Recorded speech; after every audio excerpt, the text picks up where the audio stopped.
क्या ouija board के द्वारा हम मृत लोगों से बात कर सकते हैं? क्या ouija बोर्ड के द्वारा हम ऐसे लोगों से बात कर सकते हैं जो हमें छोड़कर जा चुके हैं? ouija बोर्ड का आविष्कार किसने किया, कब किया, क्यों किया, किस देश में इसका आविष्कार हुआ, इसका इस्तेमाल कैसे कर सकते हैं? यदि यह खेल खेलते समय हम बड़ी मुसीबत में फंस जाए तो उससे बाहर कैसे आ सकते हैं? आज की वीडियो में हम जानेंगे इन्हीं प्रश्नों का उत्तर। ouija बोर्ड का आविष्कार 10 फरवरी 1891 में विलियम फुल्ड के द्वारा हुआ था।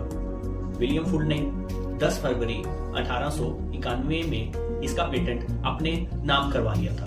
विलियम फुल्ड बताते हैं जब वह इसका आविष्कार करना था उन्होंने, तो उससे पहले वे अपने दोस्त के साथ एक मीटिंग में बैठे थे जो कि ताबूत बनाने का काम करता था।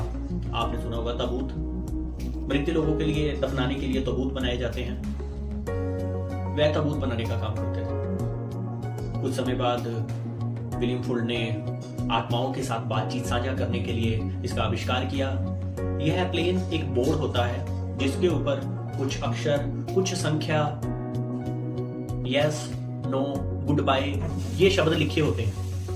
इसको विशेष प्रकार की एक प्लाई से बनाया जाता है।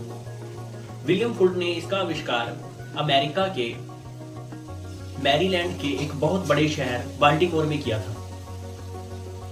शुरुआत में लोग इसे अंधविश्वास समझते थे, पर कुछ समय बाद जब इसके परिणाम लोगों ने अपनी आंखों द्वारा देखे तो उनके होश उड़ गए। दोस्तों, माना जाता है कि यदि ये ouija बोर्ड ओरिजिनल हो तो उसके आसपास बहुत सारी आत्माएं घूमती रहती हैं, हम लोगों से बातचीत साझा करने के लिए, हम लोगों से बात करने के लिए। क्योंकि नॉर्मल आंखों के द्वारा हम उनको नहीं देख सकते, वह भी हमसे बातचीत करना चाहती है, पर वह ouija बोर्ड के द्वारा हमारे साथ बात कर सकती है। इसका इस्तेमाल कैसे करते हैं?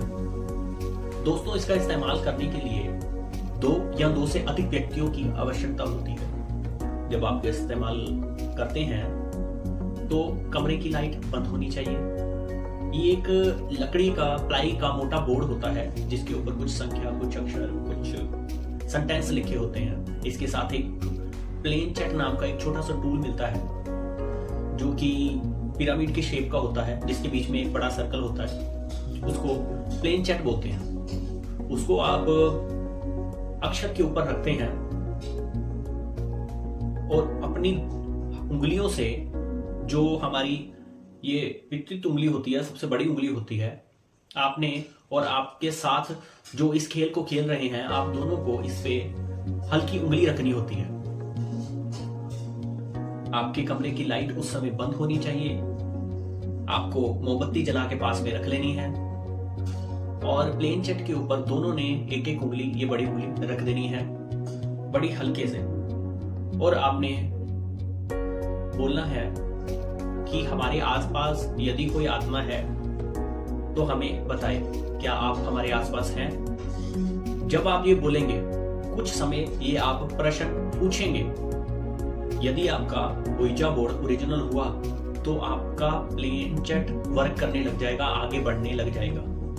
जैसा कि मैंने आपको बताया कि ouija बोर्ड के ऊपर कुछ शब्द लिखे होते हैं, यस, नो, गुड बाय, 0 से लेके 9 तक संख्या। इन शब्दों के द्वारा, इन अक्षरों के द्वारा, संख्या के द्वारा वह जो बाहरी दुनिया की आत्मा होती है वह आपसे इन अक्षरों के द्वारा बात करती है। जब आप पूछेंगे कि क्या कोई आत्मा हमारे आसपास है जो हमसे बात करना चाहती है, क्या आप इस समय हमारे पास हैं, तो आपका प्लेन चेट बढ़ने लग जाएगा यस की ओर, और यस के ऊपर जाके रुक जाएगा। इसका मतलब है वो आपके पास आ चुकी है, आपसे बात करना चाहती है। उसके बाद आप जिस तरह के भी कुछ क्वेश्चन उनसे पूछना चाहते हैं, उनसे बात करना चाहते हैं, तो आप उनके साथ बात कर सकते हैं। और लास्ट में जब आपने गेम से उठना है तब आपने एकदम से घबरा के नहीं उठ जाना, आपको उनको गुड बाय बोलना है, अलविदा बोलना है। यदि आपका प्लेन चैट गुड बाय की ओर उस समय बढ़ा तो इसका मतलब वह अब आपको छोड़ के जा चुकी है। पर यदि कभी कभार केसों में ये देखा गया है कि आत्मा को आप बुला लेते हो, पर जिसको आप बुलाते हो वो नहीं आता। आसपास में अगर कोई और आत्मा होती है वो आपके पास आ जाती है और वो अपनी मर्जी से जाती है। तब आपका प्लेन चैट लास्ट में गुड बाय की ओर नहीं बढ़ता। जब आप बोलते हैं कि हम गेम छोड़ना चाहते हैं तो प्लेन चैट नो की ओर बढ़ जाता है। उस समय आपको किस तरह उससे बचना है, अब आपको वो बताएंगे। यदि आप ऐसे किसी मौके में फंस जाएं, कोई ऐसी प्रॉब्लम में फंस जाएं कि आपके आसपास किसी तरह की कोई गलत एनर्जी ने आपको घेर लिया है, तो उसका एक उपाय लिखा गया है। कहते हैं कि जो ओइजा बोर्ड का आप इस्तेमाल करके वह खेल रहे हैं, आप दोनों में से कोई भी एक साथी वहां से उठकर जाए, काला नमक और लोहा लेके आए, प्लेन चैट के ऊपर रखे और अपने घर से दूर उसको कहीं पर जमीन के नीचे काले नमक और लोहे की कोई छोटी सी धातु के साथ उसको जमीन में दफना दे।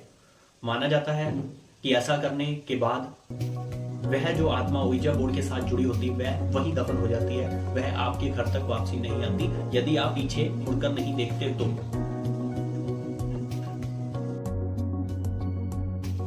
तो दोस्तों, आज की वीडियो में हमने जाना ओइजा बोर्ड के बारे में। वीडियो में कमेंट करके जरूर बताना कि आपको यह जानकारी कैसे लगी। जल्द ही मिलेंगे हम एक नए रोचक तथ्य के साथ। आज के लिए इस विषय को यही विराम देते हैं। जल्द ही हम मिलेंगे एक कहानी के साथ। हम अपनी इस चैनल पर आपके साथ ऐसे ही कुछ किस्से शेयर करते रहते हैं, कुछ ऐसे अनसुलझे सवाल आपके साथ साझा करते रहते हैं जिनका आप जवाब हमेशा ढूंढते रहते हैं। तो आज के लिए बस इतना ही। अगली वीडियो के लिए बने रहें हमारे चैनल पर लाइक कमेंट करना, सब्सक्राइब करना ना भूलें। आज के लिए आपका दिल से धन्यवाद।